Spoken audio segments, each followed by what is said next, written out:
From the world of AV programming and control with James King, I'm Steve Greenblatt, and this is Ask the Programmer.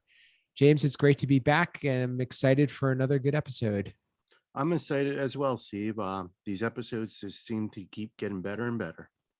We continue to look for some interesting topics, and hopefully this one is one that some of our audience can relate to, either from their beginnings doing programming or in being able to help understand how to staff programming for their team, or be able to find more people who can help to build a programming resource. What we're going to talk about today is how do you find people who want to become programmers? So we've talked a bit about how do programmers what education do they need, and what makes a good programmer, and certifications. But what's really some feeders for being a programmer? And I'm a big believer in that you want to be looking for somebody with a good AV background, who has a software mind and likes to tinker. And we've talked about that a little bit as well. James, do you think that your preference would be finding somebody who's really good at a different role and wants a career change? Or are you thinking that there's somebody who maybe is the guy who's in the field looking over your shoulder while you're coding, that wants to do more than maybe be a field tech? And any thoughts on that? To me, it's more of, like we keep saying, a programmer we're a special breed. We have certain ways we think of things. So people who like to show their tinkering side and messing with systems, those would be somebody who I would think would naturally evolve into programmers. I think with almost any role, you can't shoehorn somebody into a position. Like, you can't take your best installer and say, okay, he's now going to be my lead programmer. He may not be a good programmer. What makes him a good installer does not necessarily make him a good programmer. Same thing with management. Like, you can't take your best programmer or your best installer and throw them in management, because they may not be good people. So you gotta find those gems, those flags that say this person could be a good programmer, and learn from somebody. And they have to be open-minded, because programming, you have to be able to do from the thousands view foot all the way down to the very close and get down into the details. And again, not everyone has that strength. And that's nothing against the people who don't. They're just a different area. Like, there's my coworker, he is not a programmer. That's fine. Like, there's nothing wrong with that. When I need to hang something, he's the guy I go to. He knows more about it than I do. He's a good mounting person, or figuring things out that needs to be done on that end. He's definitely mastered that skill set, which I don't have. So you got to find that flags that show, here's this person has tendencies to learn programming, and normally they're probably a computer programming anyway. I think that makes a ton of sense, and I could also comment on the whole, the management side of things. And I think what you're saying too, and the essence of it for me, is that you really have to understand what is the skill set. So what does the job require? Being able to write down and say, this is the type of person that's going to excel in this field. And some of that may not be obvious. Some of that you may have to pull from some people who have done very well in that role, and some people maybe that have not, and try to find the opposite. It's that those are probably some really good ways of thinking about it. I've seen engineers who know the ins and outs of how a system is designed and how everything's supposed to flow, and know how all of the equipment is supposed to work together, but they can't grasp how to actually program it. So it's very interesting to me that you would think that there's almost like a hierarchy in AV, and you say that, a programmer sits um, underneath an engineer and they sit above a technician. But to your point, a great technician is worth their weight in gold, and a programmer can't be a technician, just be, so there really isn't necessarily a true hierarchy. It may be a perception, or there may be a pay scale associated with it, but don't necessarily know that one feeds the other, just like a programmer doesn't necessarily advance to be an engineer. One thing, as you mentioned, about having that global view, and being able to have to zoom in when you need to. It kind of reminds me a little bit of a project manager, if you think about it, in terms of a good project manager that really describes them well. Perhaps if project manager who has the computer and the technical skills there might be a good makeup. Although a project manager, I think, is a lot more deadline driven, and a lot more their tolerance for the minutia of programming may get frustrating. But it just kind of reminded me of that as you were talking about it. Yeah, I agree with there. Going back to your hierarchy, I think everyone, as a society, we always want to throw hierarchy into things. So like you have your top level and you filter down. I feel, especially in the AV world, we're more like a web where every element is no better than the other because they're all different. So you're not putting a programmer higher than an engineer, higher than an installer, because if you take one of those out, your web is incomplete. So everyone's needed. You're not, stepping on each other.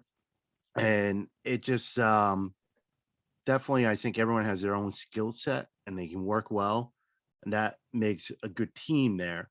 But getting back to the programming, like you said, project manager, I was kind of thinking the same thing as I was speaking. A project manager would be good, maybe. But like you said, they're deadline driven. It can't always be deadline driven in coding. Again, you just got to find those flags that say, okay, this person could be a programmer. It's one of those mindsets where you just see it in them and they can handle it, and some can't. Yeah. Interesting. Because it's possible that they have that programmer core in them, and maybe they actually fail at being a tech, or they fail at being an engineer, or because they're misplaced. But so maybe the right answer is understanding what makes somebody successful, and looking for those qualities, and also seeing what somebody actually likes to do in their free time. Because I think if you don't like doing this, and this is something that doesn't really drive you, the likely you're not going to really be satisfied when you're actually doing it day in and day out. But I like the web was a really good analogy too, because if you think about it, everybody has strengths and weaknesses, as you mentioned, and usually when you're really good at something means that you may not be good at all at something else. So for example, the best programmer may be terrible in talking to a client, or maybe may not have the organizational skills, whereas an engineer may be very detail oriented, but may not be interested in understanding the ones and zeros that goes on at the ground level of how devices talk to each other. It could be, they could be good at more macro or more, or even more tangible, because what we see and what programmers do a lot of times is really invisible technology. Oh yes. It's when we get our things working, not everyone realized what we did. And it's definitely a unique brain because I do know, I find it funny is, like you said, people who tinker on their own. Like I said, I have these side projects where I'm working on coding, and my wife will walk by, and if I'm stuck, I'm Googling something, and she's like, "You don't really know what you're doing. You're just asking Google." And I'm like, "Well, then you sit down here and do it," because she's not a programmer. She wouldn't know. So even though I'm asking Google for areas I'm stuck in, I still know how to interpret what the other people are telling me. Um, and again, so that's what you want to look for: people who can, show that skill. So, like you're saying, who's going to be tinkering on the side, who are looking over your shoulder or asking. If they're asking, they're definitely someone you want to work with. Might take a little longer if they don't have that mindset, but if someone's asking, they're really genuine interest in it. Um, so take the time to work with them and mentor them. I like to say that the best way, so if you can write out on paper what you want your program to do, that's half the battle. Then the second half is learning the programming language. But if you could learn one programming language, likely you can learn multiple programming languages. You just have to know how to translate that, the syntax, or it's kind of the base coding philosophy that is really transferable from one language to another, in many cases. Some may be a little bit obscure. I agree, and I think that is what has helped me in my career because, like I said, I came from IT. I had classes in programming. I tinkered. I was never an AV programmer until one day it was just dropped on my lap saying, "You're now programming AV," and I was able to sit down and look at the code that we use for the brand we use, and without even having formal training in that language, I was able to get a system working. Um, but then once I got formal training, I was able to know more of what I was doing. But having that knowledge of, C sharp or even Visual Basics or Python, that helped me before I got my formal training. I think as we wrap up, you brought up a good point, because there's a good example of, so you came from an adjacent industry that and had the programming skills, but what are your thoughts about somebody who's really comes at this from just a pure computer science? I have kind of fairly strong thoughts about it, and I know that nothing is going to be definitive, but I feel like there's an uphill battle there. Definitely an uphill battle. I think we could definitely make this another episode or two, going back and forth on it. I have really changed my view a couple times on thoughts here, um, from when I first started out to where I am now. And I think I'm going to leave it there because I think it would be a good episode. There you go, a little Yeah. teaser. Yeah. So let's put it out there to the audience. If you can comment on the show, share where you came from, share how you got to get into programming, and what your thoughts are in terms of what are some roles or background, or what is an indicator that somebody is going to be a good programmer. That'll be a cool thing for us to discuss in the future, and for others that are reading the comments to be able to take in. Um, as you wrap up, James, if you have any closing thoughts, you can share them, and you can also let the audience know how to reach you. Oh, yeah. Again, this was great, Steve. Love to hear from our listeners out there. So definitely give us a feedback.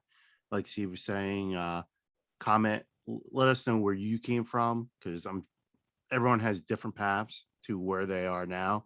So it's great to hear everyone's story. And then you can find me on Twitter, AV_James King, uh, LinkedIn, James King there. I do write for the Higher Ed Digital Magazine, the IT and AV column, and this weekly podcast. And for me, you can reach me at Steve Greenblatt on most social media platforms. And LinkedIn and Twitter are probably where I'm most prevalent. I write for my company at controlconcepts.net. That's where we have a blog. I also write for AV Technology, and like to be active in the community. So this is one of the reasons why we're doing this. So please engage with us and let us know what you think. And please leave us either comments on YouTube, Apple Podcasts, or just reach out to us directly. We'd really like to hear from you. And that's what makes what we're doing important and possible. So with that, this has been Ask the Programmer.